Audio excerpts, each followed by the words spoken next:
Hello everyone, আসসালামু আলাইকুম। Welcome back to my YouTube channel. আমি আপনাদের সকলের সঙ্গে একটা রেসিপি শেয়ার করতে চাই। বলবো কিন্তু আপনাদেরকে ভিডিওটা শেষ পর্যন্ত দেখতে হবে। চলুন কথা না বাড়িয়ে শুরু করা যাক। প্রথমে আমি ড্রাই ফ্রুটগুলোকে কেটে নিলাম। এরপর 1 কাপ গোবিন্দভোগ চাল নিলাম। এবার গ্যাস ওভেনের উপরে একটা কড়াই চাপিয়ে সামান্য পরিমাণ একটু তেল দিলাম। তেলটা ভালো মতন গরম হয়ে যাওয়ার পর কেটে রাখা ড্রাই ফ্রুটসগুলোকে অল্প অল্প করে দিয়ে দিলাম। গরম তেলের উপরে দেওয়া ড্রাই ফ্রুটসগুলো অল্প সামান্য পরিমাণ একটু ভেজে নেওয়ার পর এটা ছোট বাটির মধ্যে তুলে এক সাইডে রেখে দেব।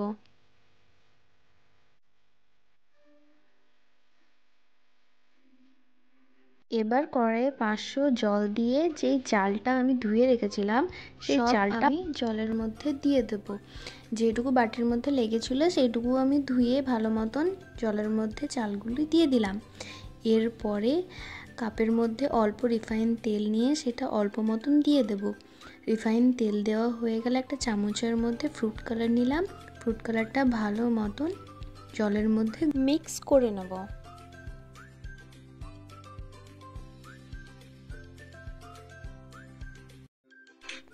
এবার গ্যাসটা মিডিয়াম টু লো ফ্লেম করে ঢাকনা দিয়ে ঢেকে দেব। তারপর 5 মিনিট পর ঢাকনাটা খুলে আবারও একবার ভালো মতন রাইসগুলোকে নেড়ে নেব। এবার গোটা গরম মশলাগুলোকে দিয়ে আবার একবার নেড়ে চেড়ে আবার ঢাকনা দিয়ে রেখে দেব। ঢাকনাটা খুলে দেখলাম আমার রাইসটা 80% সেদ্ধ হয়ে গেছে।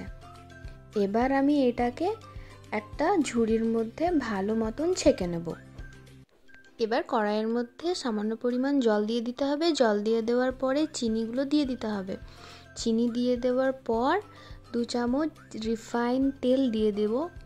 রিফাইন তেল দিয়ে ভালো মতন এটাকে মিক্স করে নিতে হবে যেন চিনিটা নিচে না লেগে যায়। আর হ্যাঁ, আপনারা যেমন চিনি খাবেন তেমনই চিনি দেবেন। তারপর এই তেল, চিনি আর জল ভালো মতন মিক্স করে নিতে হবে।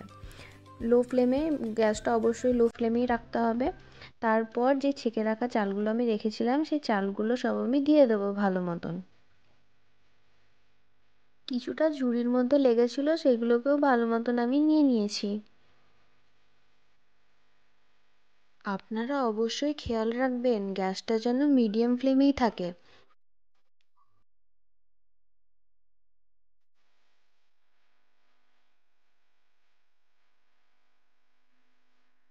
কিছুক্ষণ পর ঢাকনাটাকে খুলে একবার করে এটাকে নেড়ে নিতে হবে, না হলে নিচে লেগে যাওয়ার অনেক সম্ভাবনা থাকে।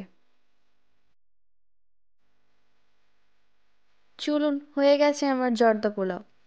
কি ভাবলেন ভিডিও শেষ? আরে দাঁড়ান, যে ড্রাই ফ্রুটসগুলো ভেজে রেখেছিলাম সেগুলো ভালো মতন ড্রাই ফ্রুটসগুলো দিয়ে দেবো।